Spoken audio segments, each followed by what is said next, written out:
This video contains spoilers for Final Fantasy XIV, A Realm Reborn, Stormblood, Shadowbringers, Endwalker, and very minor spoilers for Dawntrail.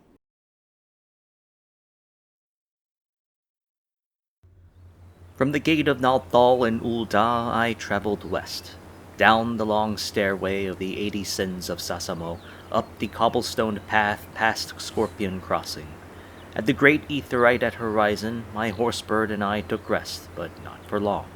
A ship awaited us further westward. Past the Sunset Gate and down a dank tunnel, across a causeway over wetlands dotted with the shattered ruins of old Belladia. At the port town of Vesper Bay, we took a ship, setting sail for the great Isle of Vilbrand. The Endeavor was its name, and its captain was a sea-wolf Rogadan woman, so grizzled that she appeared more made of scars than skin. I cannot say that I care overmuch for travel by ship. Better, I think, to walk earthen roads with my own 2 feet or upon a trusted beast. Memories of our flight from Doma haunt me still each time I step into the darkness of a ship's hold. But there was little choice left to me, for I could hardly swim across the Strait of Merlthor, and so I kept my mind occupied as best I could, watching the endless blue of the Rotano Sea, organizing my writings, and praying to whichever gods would hear me to spare me from storm-racked seas.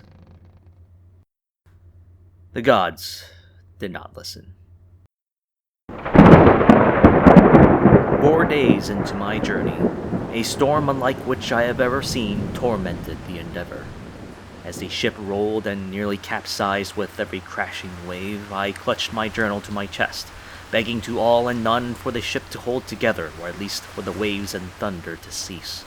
The sailors around me babbled in fear, wondering aloud if the dreaded Lord of the Whirl, Leviathan, had come again to take us into the ocean's dark clutches, or worse. Was this to be my end, I wondered? A drowned corpse before I could even write of the wonders of my destination? But, though the skies raged and salt water rained upon us poor souls through the very hulls of our ship, the storm broke before the Endeavor did. I stumbled out into the sun for the first time at what must have been a 10-day, and as I blearily blinked away the light, I looked northwards and saw it for the first time. Limsa Lominsa.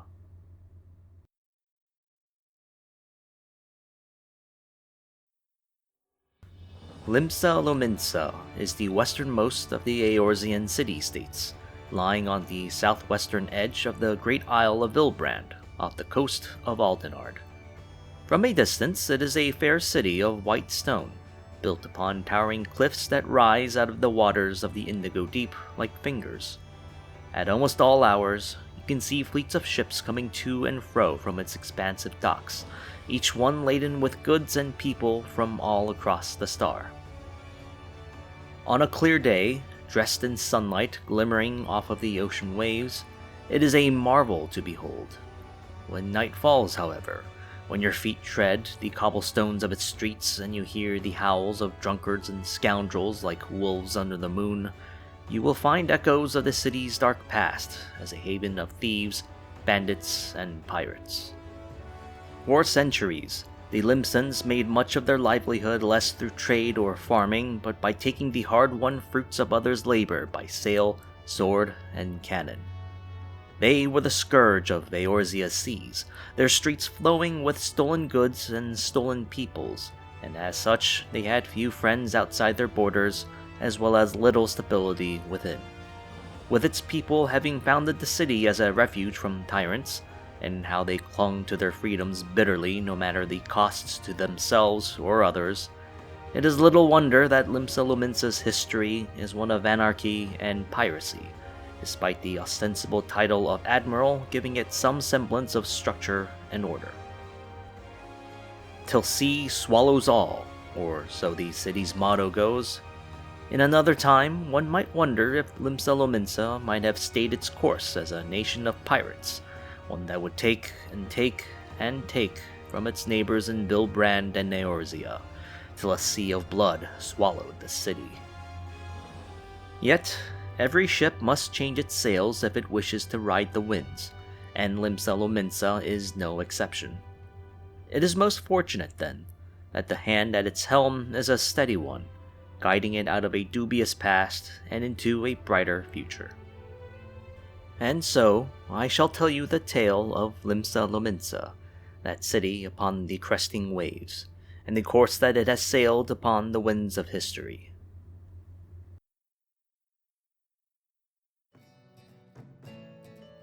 The tale of Limsa Lominsa begins with rebellion. Some 700 years past, there was once a tyrant in the lands north of Eorzea. What cruelties he inflicted upon his people we do not know, only that it inspired his subjects to rise against him.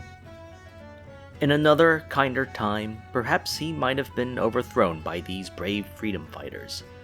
But in a tale all too familiar for us Domans, that is not how this skein of history unraveled. Instead, the rebels were crushed, and one rebel vessel, the Galadian, captained by one Admiral Elilven, limped away from the Isle of Erslant in the Northern Empty to find a new home, one where its people might live free. They found it upon the Isle of Vilbrand. It is said that two of the Galadian's helmsmen, Jean de Nivelle and Guy Lathouran, were the first of the ship's crew to set foot on Vilbrand's soil. After surveying what land they could, they concluded that this new isle was a rich and fertile one, suitable for settlement. Heeding the helmsman's advice, the Galadian weighed anchor and its crew laid the foundations of a settlement. They chose a ground further inland than where the Galadian was docked, in the lowland region of Vilbrand that they called La Nocia, named in honor of a crew member who perished from scurvy mere 2 days before they made landfall. It is easy to imagine the joy of the Galadian's crew when the first homes of their new village stood proud. Freedom was at hand, the cruel tyrant who drove them from their old homes now a distant memory. A new land for themselves to discover, a land where they could at last build a future. But they were not alone on Vilbrand. Far from it. Within the great mount of Ogomoro, the kobolds discovered these seaborne interlopers upon their lands, and their wrath was unto the fury and speed of an avalanche. Bedraggled refugees as they were, the old crew of the Galadian could do little but flee before the children of Titan, abandoning their newly founded village and retreating back to the hulk of the ship that brought them to the island. There, cowering, shivering within the holds of their all too familiar ship, they were forced to begin anew. From the Galadian, they reached forth not to the shore, but to chalk-white reefs and small islands jutting out from the ocean. From there, unable to build on dry land for fear of the kobolds, and unable to build outwards from what they'd already raised for lack of room, they raised their buildings upwards instead. Thus were laid the foundations of Limsa Lominsa. From their new home, the newly established Limsans would strengthen their positions, and in a scant 5 years after the initial defeat that saw them driven from Vilbrand's bounty, they would create a proper militia of their own. With this new army, they marched upon the kobolds who occupied the lowlands of the island, in retaliation for their massacre of an outlying Limsan settlement to the city's west. This would be but the first victory in Limsa Lominsa's long, long war against Ogomoro. The Limsans' most notable victory, and perhaps their most barbarous, was when they prevailed in a series of skirmishes along a narrow corridor connecting western La Nocia to upper La Nocia. There, they took the heads of many kobold dead and fashioned them into gruesome totems to warn against further intrusion. Such was the number of these death's heads that the area came to be known as Skull Valley. Alas, this would be merely one atrocity among many between those of the land and those of the sea. For the time being, however, Limsa Lominsa had at last properly established itself as a major power on Vilbrand. They were not masters of their newfound home yet, and much of the island's riches were denied to them on account of the kobolds. They did, however, at least secure a good source of lumber on the island, and with some further expansions at the kobold's expense, Limsa Lominsa was able to build for itself a proper shipyard, as well as acquiring land for colonization, marking the beginning of a riot of ship construction. So, with this newfound wealth, what destiny would these once penniless refugees pursue? They who fled to this isle with naught but the wounded ship at their feet and the ragged shirts on their backs, dreaming of liberty denied to them by the hands of a cruel tyrant. The answer was perhaps inevitable. When sailors have little but their ships and their skills to ply, all too often they turn to piracy. A familiar tale, perhaps, for us Domans, we who need only look east to the Ruby Sea and the Confederacy who attends it.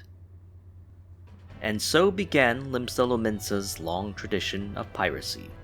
In little more than a decade, lone pirate ships banded together to form pirate fleets, terrorizing Eorzea's seas and overcoming even armed escorts of the merchant fleets of other nations.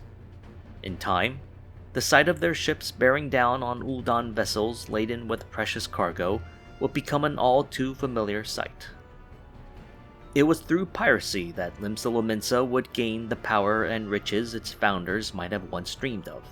Its population swelled and diversified as captives from afar were brought to live within its bounds, and news of cheap goods sold on Lominsan black markets drew the eye, and purses, of plainsfolk Lalafell from the southern sea isles. In the meantime, however, there was the question of order in the city, or in truth, the lack thereof.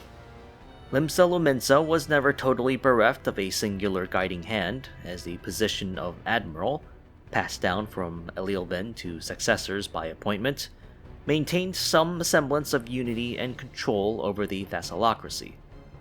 But an admiral is no king or revered archbishop wielding ancient powers of crown and divinity.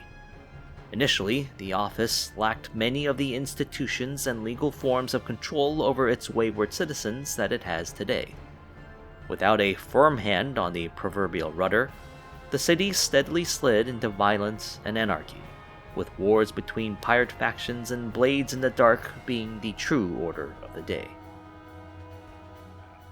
One Admiral Agatsar would bring an end to much of the internecine conflict. Some 90 years after the city's founding, the admiral brought the many pirate fleets to the negotiating table and made a proposal, an honor code, binding all pirates who called Limsa Lominsa home. The code was thus: First, do not steal the hard-won booty of fellow Limsans. Second, do not deprive a crew out of their spoils and their pay. Third, do not sell other people into slavery. And to enforce this new form of honor, Admiral Agatsar established the Upright Thieves, which would later become the Rogues Guild. This code has withstood the test of time, having become ingrained within every Lominsan sailor and pirate with a near-sacred reverence. Those who would nonetheless commit sacrilege would be ruthlessly punished by the whisper-quiet blades from the city's shadows. None would escape the code. Lastly, Agatsar would establish a new tradition for the selection of successors, the Trident, a series of contests where the best contestant would win the right to rule Limsa Lominsa for 7 years. With these reforms established, Limsa Lominsa was able to unify its fractious pirate bands, strengthen its armies, and conquer much more of Vilbrand. With each passing year, the soldiers of Limsa Lominsa won more and more victories, and with every Limsan victory, the kobolds of Ogomoro lost more and more of their land. It was not until encroachments by the Sahagin that Limsa Lominsa would at last seek some measure of peace with its most hated foe. The terms of their agreement, from what I could find, were simple. I quote, "To man goes the bounties of the sea, and to the kobolds the bounties of the land." A pithy line, no doubt, but any ambassador or merchant worth the name would tell you that the terms were unhelpfully, dangerously vague. Where was the division between land and sea? Were either parties forever barred from the bounties of the other? What would be the recompense should either Limsa Lominsa or Ogomoro breach the agreement? The terms were silent. It is unknown whether this vagueness was intentional or a product of accident. Regardless, little more than an uneasy peace settled between the city and the mountain, even if the peace permitted Limsa Lominsa to turn its attention elsewhere beyond the kobold threat, such as the Sahagins, though the Limsan campaign against them ended in utter failure at the Battle of the Indigo Deep. As one might expect, to sail the sea is one thing, to be able to swim and breathe in it is quite another.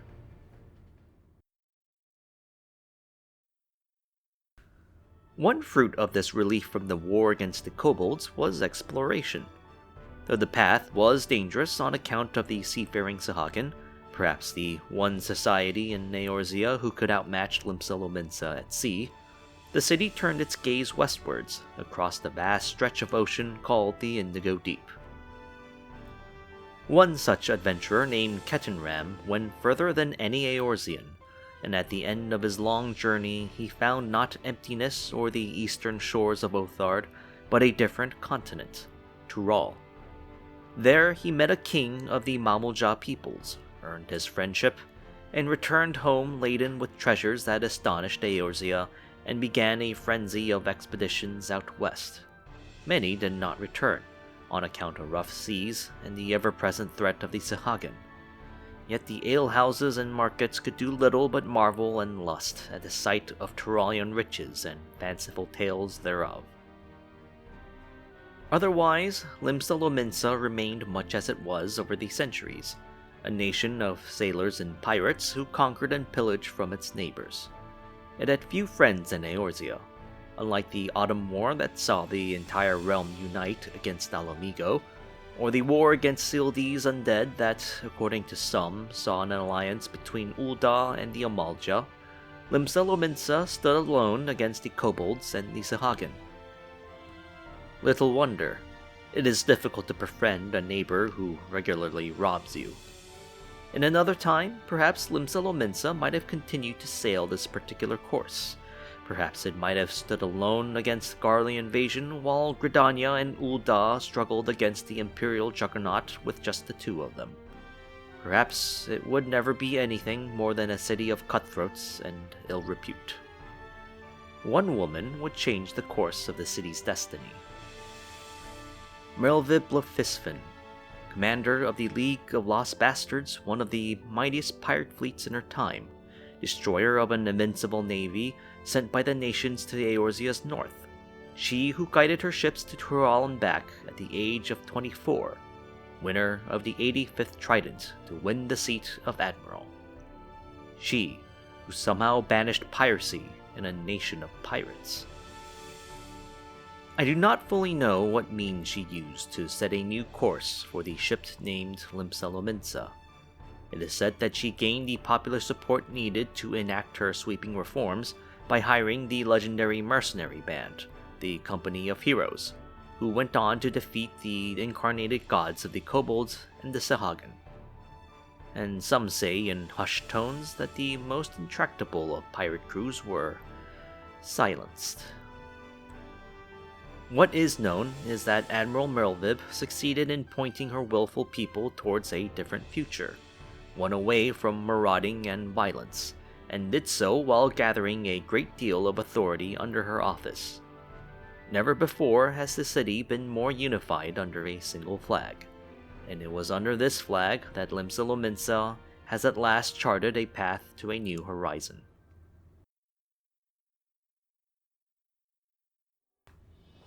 The city of Limsa Lominsa, befitting its history, is one half built upon the water. Off the southwestern coast of the Isle of Vilbrand is a series of tall reefs and small islands of pale stone, and upon those is built the city. Tall, slender towers grow from what little plots of land can be found on that cluster of islands, while a web of ridges provide footpaths between them. At the heart of this nest is what the locals call the mizzenmast, the largest dial at the center of the city, containing many of its most important institutions and offices and easily towering over all the lesser buildings at its feet. Such is the city's height that it is divided into two layers, the so-called lower decks and the upper decks. 2 docks provide seaborne access to the city, with civilian and commercial traffic occupying the western docks, and warships and the occasional ferry plying the southern docks. To leave the city afoot, one need only find the Zephyr Gate to the city's east, past the mizzenmast and its Aetherite Plaza. With one foot in the ocean and the other aboard a fleet of ships, it is hardly surprising then that the city's patron deity is Limlane the Navigator, goddess of the seas and oceans. Many a sailor offers a prayer to her before setting out on a journey, while many a foul-mouthed pirate mutter curses referencing her name. The crimson flag of Limsa Lominsa ever flutters upon a salty breeze. On it is a pirate ship, perhaps one of traditional Seawolf Rogadin design, while the deep red presents the blood of fallen comrades. A fitting ensign, given the city's history. As I have said, the office of Admiral embodies the supreme legal authority in Limsa Lominsa. Granted sweeping powers over the city's affairs, admirals have the legal power to manage all matters in the city, from its military to its markets to its laws. The Trident, meanwhile, is a multi-pronged race held once every 7 years to select a new admiral, the winner of which takes the office until the next bout, though there have been times throughout history when an admiral's tenure has lasted longer than what tradition dictates. It is said that Admiral Agatsar implemented this measure to prevent vicious wars of succession that resulted from the old ways, where sitting admirals would simply choose the next. But there are other powers in the city. The admiral is the greatest authority in Limsa Lominsa by law, but what is the law to a nation of pirates? Piracy was banned not long after Admiral Merylvip's ascension, true, but the bonds between the crews of a pirate fleet can survive a mere legal pronouncement. Some pirate fleets disbanded or perished since Merylvip's enactments, but 3 particular buccaneer powers remain a potent force in the city's politics. First is the Kraken's Arms, a band of pirates turned merchants, ever concerned with the cold calculus of profit and gain. This fleet is led by an Elizan, a rarity in Limsa Lominsa, named Carvelane de Gorgan. The Krakens, since the outlawing of piracy, have become merchants of the exotic. Many an Eorzean ship seen in Kugane's harbors fly under Carvelane's flag, and what treasures of Othar they bring back home west, they sell at their shop, the Seventh Sage. Their far-flung ventures have not left them as pacifists, however. The Krakens are more than eager to use their privateer's privilege to indulge in the old ways when the chance arises, for the one act of piracy still permitted in Limsa Lominsa is against Garlean ships. Indeed, a curious number of Garlean curios appear in Limsa Lominsa's markets from time to time, many of which are found at the Sage. It is also whispered that Captain Carvelane bears an odd resemblance to the members of the aristocratic House de Durandare in Ishgard, and those deep in their cups claim that Carvelane is a rogue member of that storied dynasty, or even the Count de Durandare's own lost heir. An absurd rumor, of course, though, having seen both the Count and the Captain, I cannot help but notice the similarities myself. Second are the Sanguine Sirens. Led by Roswin Leach, the entirety of the Sirens' crew are women. This is notable because piracy has traditionally been a male profession in Limsa Lominsa, with women frequently relegated to serving as tavern wenches or as mere objects of abuse and lust. Tired of this treatment by the menfolk, 4 enterprising women one day decided to seize destiny with their own hands, at first working as a foursome on a ship's crew, then climbing the ranks to acquire a ship of their own, and from there, their own fleet. The ban on piracy has impacted them harshly as of late. As they relied on swift coastal boats for their old activities, they are unable to make the long journeys east like the Krakens, or range far enough to plunder stray Garlean ships. For now, they seem content to operate the Missing Member, a restaurant of good standing and fine victuals. Ostensibly, The establishment is named in remembrance of those sirens who have since perished, though many a vulgar joke is made regarding other possible meanings. Perhaps the sanguine sirens created this ambiguity on purpose. And third, and by no means least, are the bloody executioners, they who seek the pirate's glory and honor above all else. They are led by Hilfir Fesmundson, rival to Admiral Merlvib's own father in his prime. He is a bear of a man even among his fellow Rogadin, and it is under his watch that the executioners earned their reputation as the foremost pirate power in Limsa Lominsa. Out of the three remaining great pirate powers, it appears that it was the bloody executioners who most resisted Admiral Merlvib's call to outlaw piracy.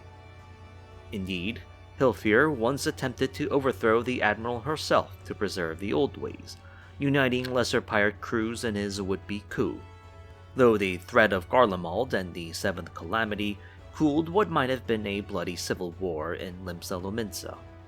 Regardless, the executioners continued much of their old ways after acquiring a privateer's license from the Admiral, and they are considered the masters of Limsa Lominsa's underworld. As of late, however, it is said that the executioners appear rudderless, confused, their flagship Astalicia having weighed anchor for some time. Rumors are afoot that Hilfir has taken to retirement and bade his crews to seek destinies beyond piracy, asserting that a Limsan's true love is not for piracy, but rather the sea and the freedom she brings. These great powers have largely put aside their piratical endeavors, it is true, but they command a sizable population of armed men, women, and ships in the city. With each of these assets fully devoted to their captains, such a force is not easily ignored even by the standing military of Limsa Lominsa. Indeed, some say that even the redoubtable Admiral Merlvib can only do so much without the agreement of these dread three. Nevertheless, despite their willfulness and love of independence, the great pirate powers still bear a love for Limsa Lominsa, and when the time came to fight in the brutal, grueling Battle of Carteneau 5 years past, the pirates still answered the Admiral's call. Owing to its origins as a land of refugees and a realm of pirates, a profession that all too often takes captives from faraway lands and plants them elsewhere, Limsa Lominsa is a relatively diverse city. No other city in Eorzea boasts such a concentration of sea wolf Rogadin, who form some 4 out of 10 of the city's populace, while Seeker of the Sun Mikote and Plainsfolk Lalafell may each make up another 20%, the latter often descending from traders who hail from the southern sea isles. Midlander Hyur are not terribly rare in the city as well, though not as common as in many other Eorzean cities, forming 1 in 10 of the city's population. Perhaps more so than any other Eorzean city-state, Limsa Lominsa is also unusually tolerant of certain kinds of neighboring cultures, the so-called Beastmen. Whereas Ul'dah drove out the Kikirn, Sylph, Goblin, and Amalja peoples from its walls, viewing them as undesired competition, in Limsa Lominsa it is not unheard of to see Kikirn fishmongers hawking their daily catch, Goblin tinkerers selling their wares, and Mamuljal mercenaries who traveled from faraway Tural. Perhaps the motley nature and history of the city gave its people a more tolerant view of such peoples. Though, of course, this tolerance is only matched by the city's hatred of the Kobold and Sahagin, a conflict that is only now taking its first steps towards true peace. Any visitor to the city will notice a certain anarchic air in its streets. One can ascribe many words to the city's character, but orderly is not one among them. Understandable, given its people's love of freedom and the city's history as independently minded sailors and pirates, answering to naught but their own hearts and those who personally respect. Despite this, or in fact because of this, there are certain organizations in Limsa Lominsa who bring order to its bustling markets and alleyways. The most visible of these are the Yellow Jackets, landbound peacekeepers who act as a sort of city watch, offering security to where it is needed, and a mailed fist for the admiral should trouble arise within the city or near its proverbial walls. The Yellow Jackets are the remnants of the landbound elements of the Knights of the Barracuda, which was once the standing military force of Limsa Lominsa, and they are divided into 6 levies, 1 for the city itself, and 5 for the various regions of Lanosia that the city considers its domain. Should one forget their custom fees, attempt to breach the peace, or act in a manner worthy of suspicion, it is these yellow-clad, axe-wielding men and women whose steely gaze you shall endure. The Maelvan's Gate, meanwhile, sits between the city's western docks, which tender much of the city's civilian ship traffic, and the rest of the city. The Arcanist Guild makes its home there, and in between teaching novitiates the numerological arts of Arcanema, guild members also serve as the city's customs office, checking over imported goods for quality and legality, and imposing appropriate fees for their sale in the city. Even pirates, it seems, cannot truly escape the taxman. And, of course, there is the Rogues Guild. Pirates and former pirates speak of them in hushed tones, trading whispered tales of buccaneers who, in their pride, breached the pirates' code, cheating their crew of their pay, stealing from fellow Lominsans, or selling their fellow man into slavery, and soon found strung up from the city's rafters, bloodless, their visages an eternal rictus grin of mortal terror. The Yellow Jackets enforce the laws of the city, and the Arcanists enforce the laws of the city markets. The Rogues, in turn, enforce the laws of the pirates. But among these arms of Limsan law enforcement, surely the Arcanists are the busiest, for Limsa Lominsa is a city that is truly ripe with commerce, perhaps second only to the merchant lords of Ul'dah. Hawker's Alley is a true rival to Ul'dah's famous Sapphire Avenue exchange, and many goods from around the world, from Turalian foodstuffs to Kugane fineries, can be found in its stalls, though until recently the provenance of these goods were often questionable. It should be of little surprise that much of the city's wealth is built upon its trading ships, both in building them and in sailing them to opportunities abroad. Fishing, while perhaps not the most glamorous of professions in the city, is a not uncommon one either, owing to the bounties of the sea within easy reach of its citizens. Many an angler can be found at the city's ferry docks, learning the fishing arts from the nearby Fishermen's Guild, and fresh catches are offered daily in the city's markets and eateries. Though Limsa Lominsa is, of course, most famous for its ships and sailors, its smiths are a close second in renown, having obtained many of the secrets of metalworking from fleeting moments of cooperation with the kobolds.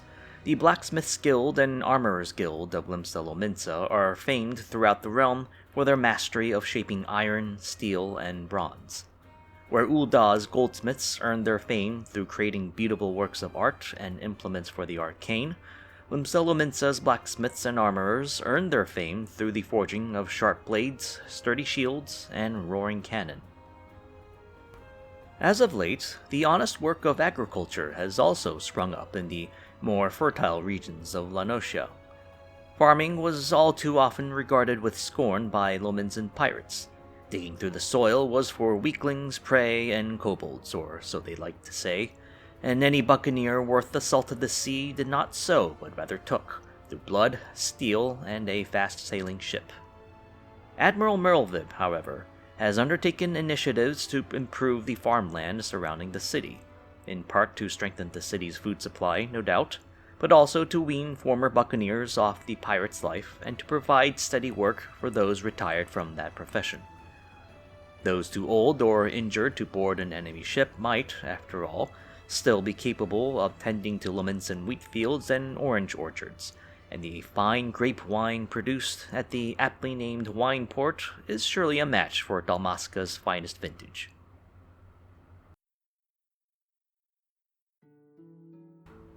It is through initiatives such as these and many more that Limsa Lominsa untangles itself from its stormy past. Change, as I have gathered, has not achieved swift totality. many to this day still regard the city upon the sea with suspicion, and many of its denizens still dream of a life of blood and steel on the high seas. Yet, despite its humble and dubious beginnings, the winds in Limsa Lominsa are changing. Turn your face to its morning breeze, and you will feel upon your very skin that a new age is upon the city, an age of peace, cooperation, and prosperity for all. The wise captain at the city's helm unfurls the sails and rides this wind towards a golden horizon. The great ship Vilbrand, the Lominsans say, a brand new enterprise breaking away from the worst of the old while still carrying the best of it, and crewed by all, be they of the land or of the sea. May the navigator guide them to gentle waters.